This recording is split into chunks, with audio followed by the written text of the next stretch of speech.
At FIE, we're not just students and faculty. We're not only learners and lecturers. We are expanding minds, Expanding futures. We're redefining the classroom. We are life-changing. eye-opening. We are a community Driven by our values. That wants you. you. Yes, you. To join.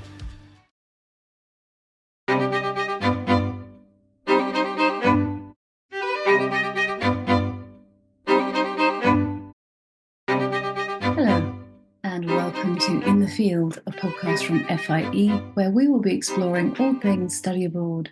I'm Dr. Heidi James Dunbar, writer in residence and senior faculty, and I will be your host. Joining me today is Dr. Joy Stacey.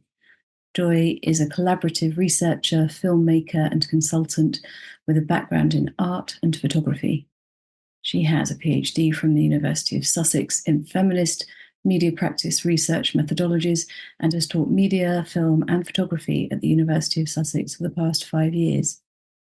Joy's research uses multimedia collaborations to explore developing feminist and queer cultures in the UK, Lebanon, and Palestine. Her PhD film, She the Steadfast, is a collaboratively made film exploring Palestinian women's identities in society, media, and resistance through Indigenous dress cultures. She co-produced the short film Mapping the Streets with Dr. Baljit Kaur, working with young women in East London to explore gendered experiences of violence through rap music, and co-edited archival oral histories and the photo book Treat Me Like Your Mother, Trans Histories from Beirut's Forgotten Past.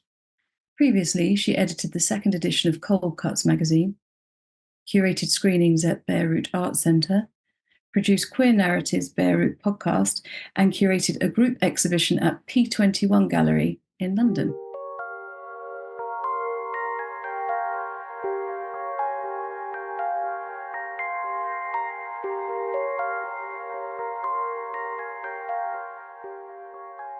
Hi, Joy. Thank you so much for joining me. I just introduced you by reading out your bio, and I could spend hours talking to you about your work, but unfortunately today we don't really have the time. So let's dig into She the Steadfast. I'd love to hear more about that.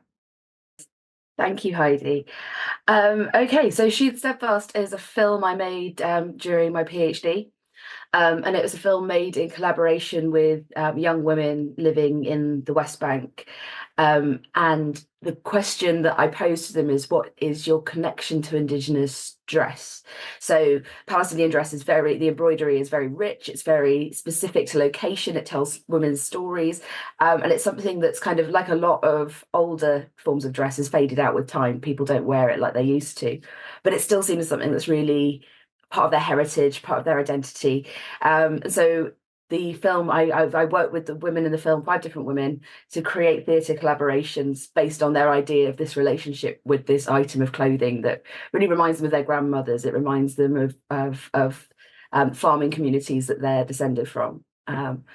So that was my first major collaboration, I suppose, and it really created a love for me for the form of collaboration, because I think through collaboration in storytelling, particularly creative storytelling, and through film or through podcasting or all these different types of media, you start to find people expressing knowledge that they might not verbalize so easily.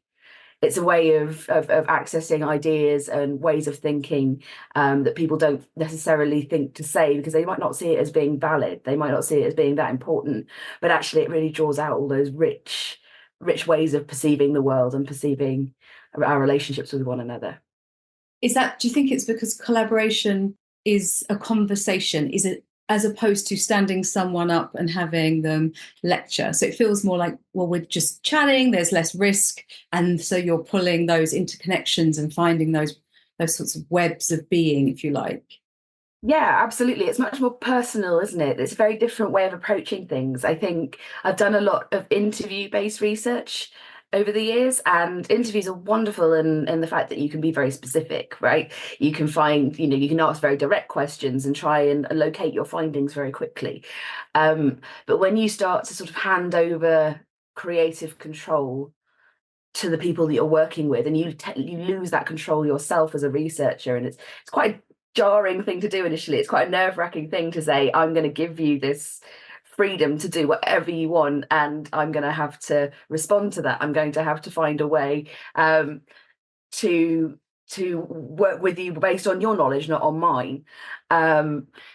I think it gives a huge amount of opportunity for the people you're working with to lead the direction of the conversation. And when you take it away from the formality of kind of more normalized academic forms of like research, like interviewing, you move it into a very different space. It becomes a much more open, much more human conversation. It's very messy. It's intrinsically messy. It's very hard to pin down because it's subjective and you don't know what's going to happen. And I found with a lot of the performances that I was filming, I didn't know what was going to happen until it happened. And then, of course, there was the language barrier because my Arabic is ropey. So I had to just sort of hold on and hope that hope for the best a little bit. And actually, the performances that were created were so much richer and more complex than anything that I could have anticipated. So it was a real privilege, and a real. It was a, what's the right word for it? It taught me a lot of humility. I think as academics, we can go into a situation feeling like this is the way we have to do this thing. We have a structure, we have a pre-existing way that we create this knowledge, that we record this knowledge. And so to just let go of that and pass the power on to the person that you're working with to create their own story and do knowledge production in a way that works for them. I was very deliberate using theatre as well, because theatre is very prominent in Palestinian culture. Young people grow up doing theatre. So I was very much handing over control of the project in that sense, and then of course I take it back in the fact that I'm then editing it and translating it and deciding how that gets situated, which is why after that, when I was editing the film and I was trying to find ways to contextualize the ways in which these performances had occurred, it was in constant conversation with the women involved. I couldn't then just take it away and make it mine. That was not ever the intention. The important thing was to keep having those conversations saying, am I understanding this correctly? Can we go back and look at this bit together? And what did you think? What were you thinking when you made this? How did you create it like this? And what did it mean to you? And it opens up these really much broader conversations. And, when you're talking about something like women's heritage, you've got the memories of different family members, you've got meals had with families, you've got plants and crops that their families grew, and songs that have been passed through generations, right? There's so much in there that you might not get through any other form of research. Absolutely, particularly in with women's histories that weren't usually collected, written down, recorded. So this kind of verbal histories is so important, isn't it? Well, yeah, precisely. I think like the history is written by those who had the power at the time it was written, and so I think very much so when it comes to women's histories, they're very much overlooked. And I think that's one of the things about Palestinian dresses that really excited me, is that women were historically recording their community's histories through embroidery and symbols and embroidery on their dresses. And then what does that mean? Women suddenly become the carriers of storytelling. They become the carriers of the stories of their community. And what does that mean now if that dress doesn't still exist, but that idea of women bearing the stories has always existed? How do young women today relate to that? It opened up a huge amount of questions for me. I love this. So 2 things. Is there an image we can share with people of the dresses? I'd love to see, or some of this embroidery that you talk about. I'd love to see that. I'd love to share that. I'm sure people would love to see what that looks like. Well, yeah, there's a great display actually at the British Museum. There's a whole cabinet dedicated. There's a room full of. It's called the Islamic World, which I think is slightly odd naming, if I'm honest. But it's a room full of clothing from across sort of the Ottoman Empire and North Africa and the Middle East. It goes through like Yemen and all sorts of parts of the world, and they have a whole case of Palestinian dresses there that are in pristine condition. They're extraordinary pieces, and they're so rich, and it also shows that there was this huge textile trade across the whole region, and so you get to connect these different parts of like, well, I suppose Mediterranean, I suppose is probably the best way to put it, but these parts of the Mediterranean together.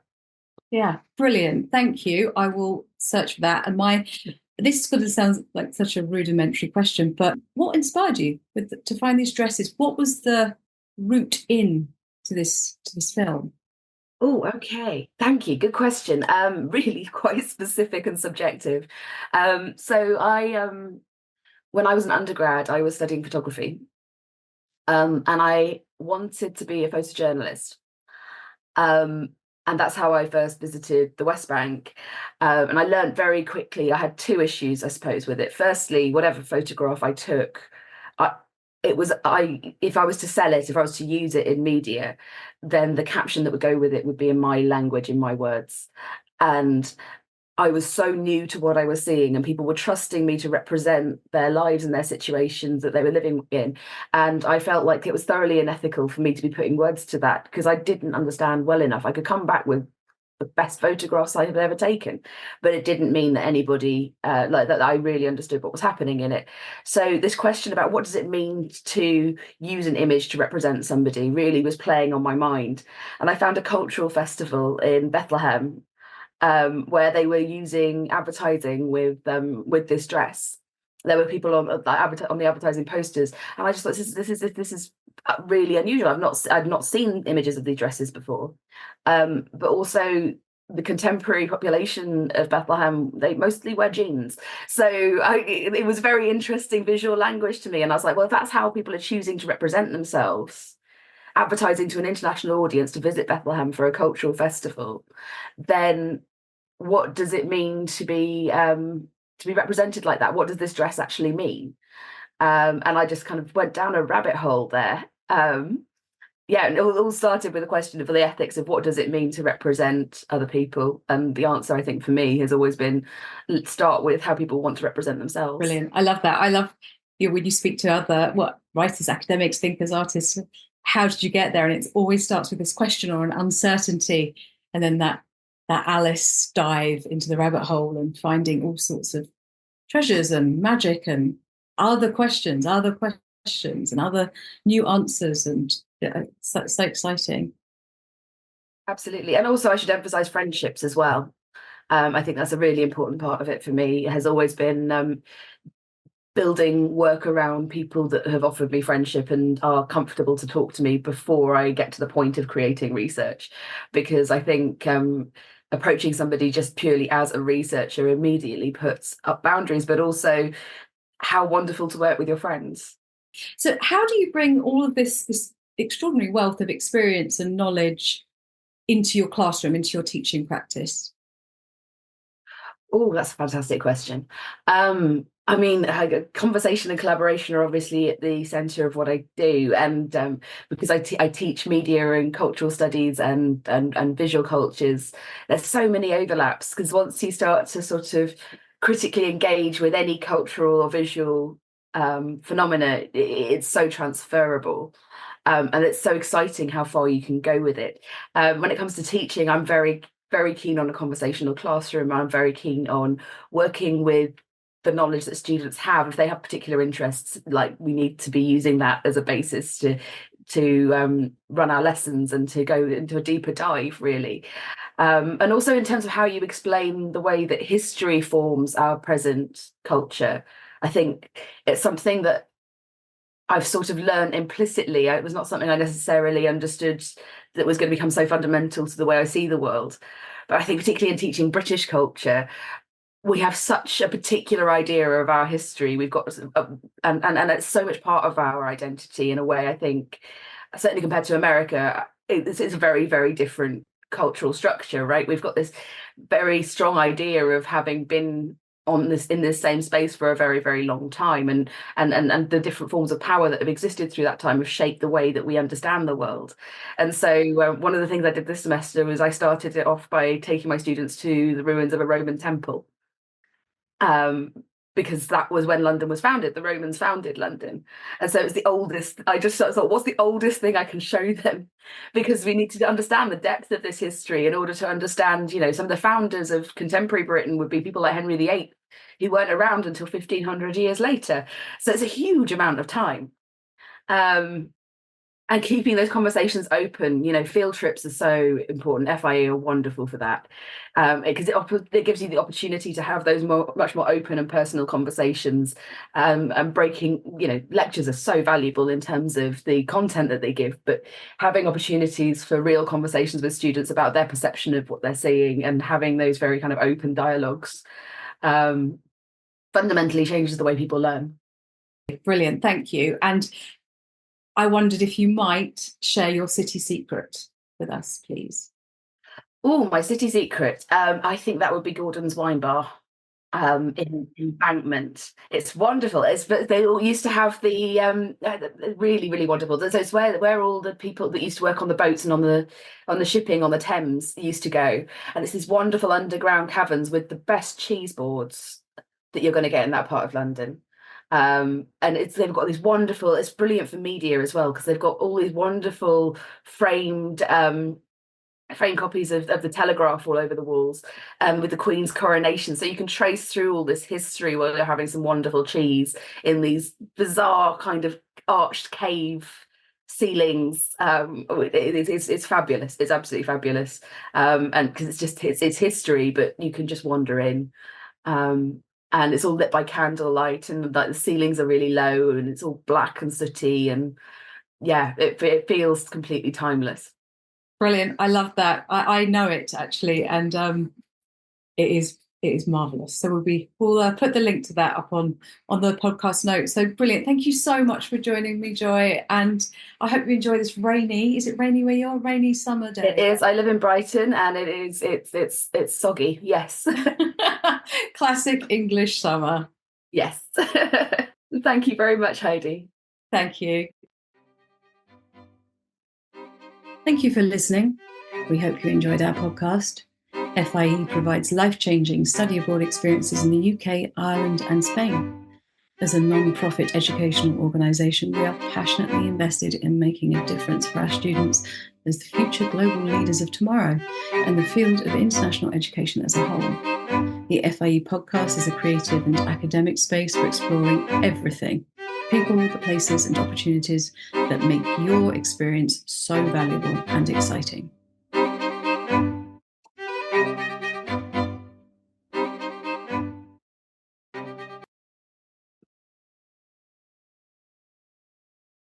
FIE.